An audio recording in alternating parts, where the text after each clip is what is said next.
जय हिंद साथियों। आज देखेंगे हिंदी। हिंदी जो है यह वर्तमान सिविल कोर्ट में पूछे जाते हैं और बिहार के जो सिविल कोर्ट हैं इसमें कुल 35 नंबर के हिंदी पूछे जाएंगे। 35 नंबर मैथ है और 15 नंबर जो है वो इंग्लिश है, तो कुल 85 नंबर है। इसमें 35 नंबर हिंदी है, तो इसमें देखते हैं वर्णमाला। तो दूसरा चैप्टर है। पहला भाषा। भाषा जो है संस्कृत के भाष शब्द से बना। भाषा किससे बना है? तो यह संस्कृत के भाष, भा क और मूर्धन स हलंत, यानी कि इससे जो है भाषा बना है। भाष का अर्थ है बोलना और भाष का अर्थ क्या है? बोलना। यानी कि भाषा का सार्थक जो इकाई होती है वो है वाक्य। तो भाषा की सार्थक इकाई क्या है? वाक। भाषा की सार्थक इकाई वाक। वाक से छोटी जो है इकाई उपवाक। वाक से छोटी इकाई उपवाक। उपवाक से छोटी इकाई क्या है? पद बंध। पद बंध। और पदबंध से छोटी इकाई पद, जिसको शब्द बोलते हैं। तो पदबंध से छोटी इकाई क्या है? पद, यानी कि शब्द। और पद की छोटी इकाई यानी कि शब्द से जो छोटी इकाई है वह है अक्षर, जिसको अक्षर बोलते हैं। और अक्षर की जो छोटी इकाई ध्वनि या वर्ण। अक्षर से छोटी इकाई क्या है? ध्वनि या वर्ण। जैसे कि राम शब्द ले लेते हैं, तो राम शब्द जो है दो अक्षर है, र का और म राम। र का म राम। तो राम में दो अक्षर, लेकिन वर्ण की अगर बात किया जाए इसमें राम में कुल 4 वर्ण है। कैसे? र पहलंत आ क, तो र पहलंत आ, म पहलंत अ, जैसे कि राम। इस तरह राम में कुल 4 वर्ण है। अब आते हैं वर्णमाला, यानी कि अल्फाबेट। वर्ण। भाषा की सबसे छोटी इकाई वर्ण या ध्वनि है। भाषा की सबसे छोटी इकाई क्या है? ध्वनि या वर्ण है। ध्वनि जो है वर्ण की उच्चरित रूप है। ध्वनि क्या है? तो वर्ण की उच्चरित रूप है और वर्ण ध्वनि का लिखित रूप है। वर्ण जो है ध्वनि का लिखित रूप है। अब है वर्णमाला। तो वर्णों के व्यवस्थित समूह को क्या बोलते हैं? वर्णमाला। वर्णमाला किसे कहते हैं? तो वर्णों के व्यवस्थित समूह को वर्णमाला कहते हैं। ठीक। मूलतः हिंदी में उच्चारण के आधार पर 45 वर्ण होते हैं। उच्चारण के आधार पर 45 वर्ण, जिसमें 10 स्वर्ण और 35 व्यंजन। 10 स्वर्ण और 35 व्यंजन।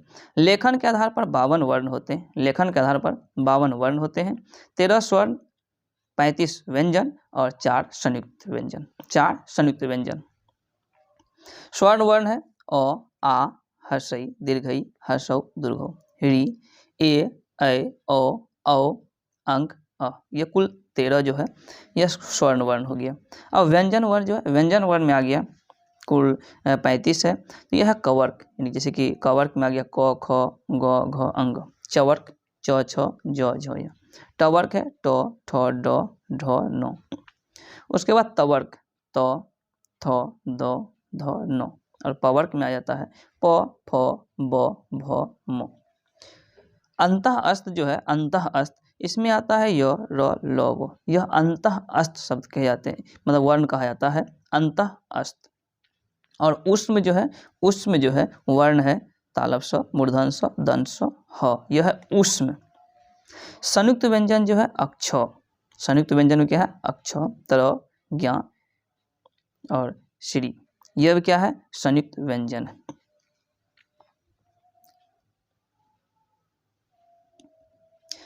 अब है स्वर। देखिए स्वर स्वतंत्र रूप से बोले जाने वाले वर्ण स्वर्ण कहलाते हैं। स्वतंत्र रूप से जो बोला जाता है, जो किसी पे डिपेंड नहीं रहता है, वह क्या है? स्वर। परंपरागत रूप से इनकी संख्या कुल 13 मानी गई है, यानी कि स्वर की जो है कुल 13 मानी गई है। स्वर की कुल 13 मानी गई है। उच्चारण की दृष्टि से इसमें केवल 10 ही स्वर है, लेकिन उच्चारण की दृष्टि से अगर स्वर पूछेगा तो केवल 10 है। अ, आ, हर्षई, दीर्घई, हर्षौ, दुर्घौ, ए, ऐ, औ, औ। अब है स्वर का वर्गीकरण।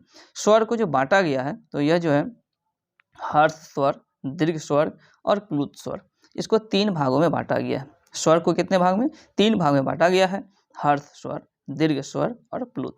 देखिए हर्ष स्वर जो है इसमें उच्चारण में कम समय लगता है, यानी कि एक मात्रा का समय लगता है। जैसे अ, हर्षई, हर्षौ, अ, हर्षई, हर्षौ। यह जो है उच्चारण में कम समय लगता है, यह हर्ष स्वर। दीर्घ स्वर जो है दीर्घ स्वर, जिनके उच्चारण में हर्ष स्वर से अधिक समय लगता है, 2 मात्रा का समय लगता है, यह दीर्घ स्वर है। यानी कि दीर्घ स्वर जिनके उच्चारण में हर स्वर से अधिक समय लगता है, 2 मात्रा का समय लगता है, उसको दीर्घ स्वर कहते हैं। और दीर्घ स्वर में आ जाता है आ, दीर्घई, दुर्घऊ, ए, ऐ, औ, अंक। अब है प्लुत स्वर। ये प्लुत स्वर जिनके उच्चारण में दीर्घ स्वर से भी अधिक समय लगता है। तो प्लुत स्वर जिसके उच्चारण में दीर्घ स्वर से भी अधिक समय लगता है, उसको प्लुत स्वर के अंतर्गत रखते हैं। किसी को पुकारने में या नाटक के संवाद में इसका प्रयोग ज्यादातर किया जाता है, जैसे रा ऐसे करके। अब है जीव के प्रयोग के आधार पर, जीव के जो है मतलब जिह्वा के जो प्रयोग के आधार पर स्वर को बांटा गया है। तो इसमें भी 3 भागों में बांटा गया है, अग्र, मध्य, पश्च। तो अग्र की अगर पहला देखेंगे अग्र स्वर, मध्य स्वर और पश्च स्वर, यह है जीव के प्रयोग के आधार पर स्वर का वर्गीकरण। तो अग्र स्वर में आ जाएगा जिन स्वरों के उच्चारण में जीव का अग्रभाग काम करता है, यानी कि वैसे स्वर के उच्चारण में जिसमें जीव का अग्रभाग जो काम करता है वह आ जाएगा किसमें, तो अग्र स्वर में। जैसे कि हर्षई, दीर्घई, ए, ऐ, यह क्या आ गया, अग्र स्वर। अब है मध्य स्वर, जिन स्वरों के उच्चारण में जीव के मध्य भाग काम करता है, ठीक। तो मध्य भाग काम करेगा, जैसे अ, यह क्या हो गया, मध्य स्वर। अब है पश्च स्वर, पश्च स्वर, पश्च स्वर। तो जिन स्वरों के उच्चारण में जीव के पश्च भाग काम करता है वह जो है पश्च स्वर के अंतर्गत आता है, जैसे आ, हर्षऊ, दुर्घऊ, ओ, औ, अंक, यह आ गया पश्च स्वर। अब है मुख विवर के खुलने के आधार पर, यानी कि मुख द्वार। तो मुख द्वार के जो खुलने के आधार पर जो है स्वर का वर्गीकरण। देखिए जिन स्वरों के उच्चारण में मुख द्वार पूरा खुलता है, मुख द्वार जो है जैसे आ, जैसे मुख द्वार पूरा खुलता है, तो ये आ जो है ये क्या हो गया, विवृत, विवृत।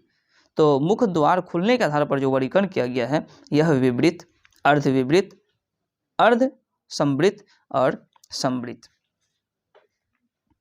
तो विवृत, अर्धविवृत, अर्धसंवृत और संवृत। तो विवृत जो है जिन स्वरों के उच्चारण में मुख द्वार पूरा खुलता है, मुख द्वार पूरा खुलता है वह हो गया विवृत, जैसे आ। अर्धविवृत है जिन स्वरों के उच्चारण में मुख द्वार आधा खुलता है, जैसे अ, ए, औ, अंक। तो यह जो आधा खुलता है यह हो गया अर्धविवृत। और अर्धसंवृत, अर्धसंवृत जो है जिन स्वरों के उच्चारण में मुख द्वार आधा बंद रहता है, जैसे ए, औ। संवृत, संवृत है जिन स्वरों के उच्चारण में मुख द्वार लगभग बंद ही रहता है, तो यह जो है संवृत आ गया, हर्षई, दीर्घई, हर्षऊ, दुर्घऊ, यह हो गया संवृत्ति। अब है वर्गों के उच्चारण स्थान। तो वर्गों का उच्चारण स्थान, और यह हम नेक्स्ट वीडियो में देखेंगे। Thank you.